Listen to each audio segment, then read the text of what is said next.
Gipaubos sa refresher course ang mga personnel sa Traffic Enforcement Agency of Mandaue, CONTIM, sa kinatibuk-ang operasyon nila ug trabaho. Gipahinumduman usab sila aron malikay sa mga kontrobersiya ug korupsyon. Ang report ni Nico Sereno.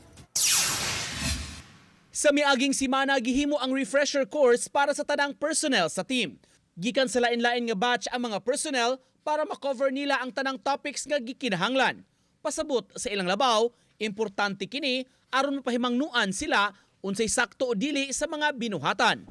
Katong module na mo sa unsaon pag-approach kay sagad mao na reklamo, then katong mga proper way of mga proper way sa pag-apprehend, then also katong yung gi-discuss pud to natong appeal no nga kanang para malikayan gani ang katong mga incidents like katong mga cases of extortion. Kahinumduman, dunay mga kaso kaniadto sa mga personnel sa team nga natangtang sa trabaho.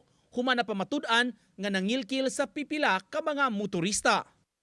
Although regular ang ato ang pag-meet ani nila, but kaning imo jung lingkuran for a whole day gyud nga kanang i-discuss na to ang tagsa-tagsa ka mga panginahanglan unsay mga dapat, mga do's and don'ts ba.